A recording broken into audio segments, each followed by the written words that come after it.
RBI flexi saving bond क्या होते हैं, क्या इंटरेस्ट रेट चल रहे हैं, जो इंटरेस्ट रेट अभी रिवाइज हुए हैं उस केस में हमें आज डिस्कस करेंगे कि इसके रूल्स क्या हैं। प्री मैच्योर विड्रॉल अगर आप करना चाहते हैं तो उस केस में आपको क्या क्या रूल्स एप्लीकेबल होंगे।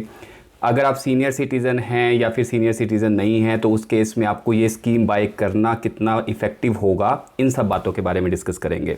तो आशीष जी, सबसे पहले तो आप ये बताएं, जो ये आरबीआई फ्लोटिंग बोल्ड बोल लो, फ्लेक्सी बॉन्ड बोल लो या फ्लेक्सी सेविंग स्कीम बोलते हैं काफ़ी लोग, तो इसके रूल्स क्या हैं उसके बारे में थोड़ा सा बताएं। देखो, मैं इसको विनय जी आरबीआई फ्लेक्सी सेविंग बॉन्ड कहूंगा, क्योंकि इसी नाम से ये जाना जाता है।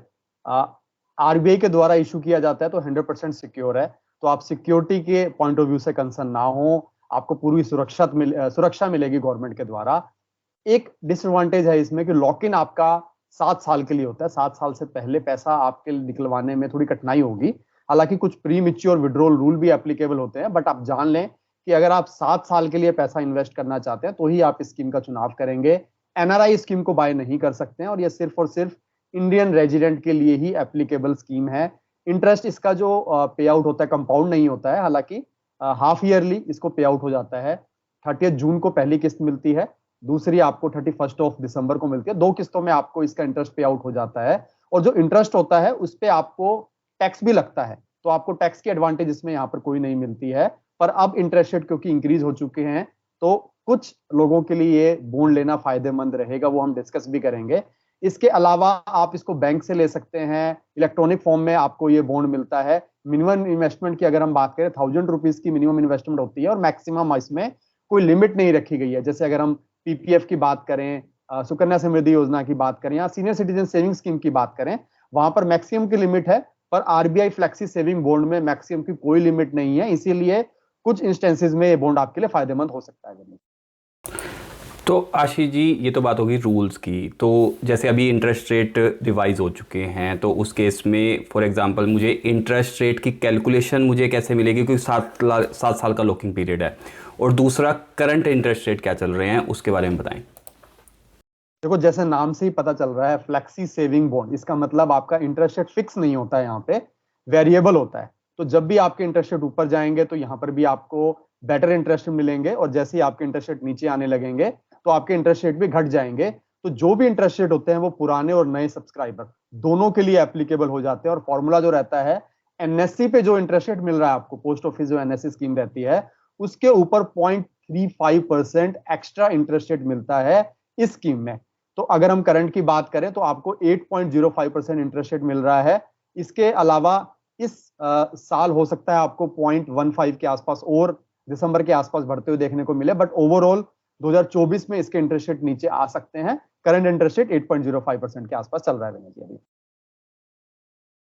अब यहाँ बात करते हैं कि जैसे अब आरबीआई फ्लेक्सी बोल्ड को मेरे को बाय करना है तो मुझे कहाँ पे बाय करना होगा? क्या मुझे पोस्ट ऑफिस जाना पड़ेगा, क्या मुझे बैंक जाना पड़ेगा? एक तो आप ये बताएं कि ये मुझे कहाँ से बाय होगा।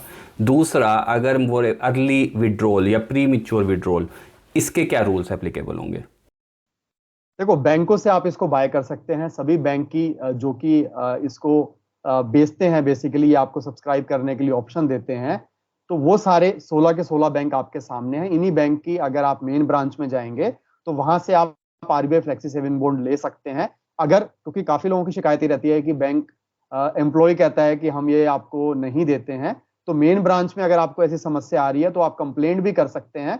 उसके लिए भी हमने आपको लिंक दिया है, यहाँ पर स्क्रीन पे दिखा रहे हैं कि चीफ जनरल मैनेजर को आप जाके कंप्लेंट कर सकते हैं अगर आपको बैंक से कोई समस्या आती है। तो ये बैंक, हालांकि आपको सारे के सारे 16 बैंक से आपको ये बॉन्ड मिल जाएगा। प्री मैच्योर विड्रॉल रूल की अगर हम बात करें तो एज के हिसाब से आप प्री मैच्योर विड्रॉल रूल ले सकते हैं। तो यहाँ पर आपका, अगर मैं बात करूं विनय जी, सीनियर सिटीजन के लिए ही एप्लीकेबल होता है। 80+ हैं अगर आप, तो 4 साल के बाद आप इसमें प्री मैच्योर विड्रॉ कर सकते हैं। 70 to 80 ईयर्स की अगर आपकी एज है तो उस केस में आप 5 साल बाद विड्रॉ करेंगे, और 60 to 70 एज अगर आपकी है तो आप उसको 6 साल बाद प्री मैच्योर विड्रॉ कर सकते हैं। पेनल्टी लग जाती है, आपकी इंटरेस्ट पे लगती है विनय जी। अगर हम बात करें तो जो भी आपका लास्ट इंटरेस्ट पे आउट होता है उसके 50% जो भी आपका है वो पेनल्टी लग जाती है, आधा इंटरेस्ट रेट आपको मिलता है। इसके अलावा जैसे मैंने बोला, बिलो 60 ईयर्स है तो उस केस में आपको प्री मैच्योर विड्रॉ नहीं मिलेगी, और इन केस ऑफ डेथ के केस में भी बॉन्ड नॉमिनी के नाम पे ट्रांसफर हो जाता है, प्री मैच्योर विड्रॉ नहीं होता उस केस में। अब बात करते हैं यहाँ पे कि जैसे आरबीआई फ्लेक्सी सेविंग बॉन्ड है, तो उस केस में मुझे इन्वेस्ट करना भी चाहिए या नहीं करना चाहिए? एफडी की तरफ हमें रुझान करना चाहिए या फिर हमें गोल्ड की तरफ रुझान करना चाहिए क्या? या फिर किन लोगों को, किस एज ग्रुप को इसको टारगेट करना चाहिए कि कौन से लोग इसमें इन्वेस्ट करें?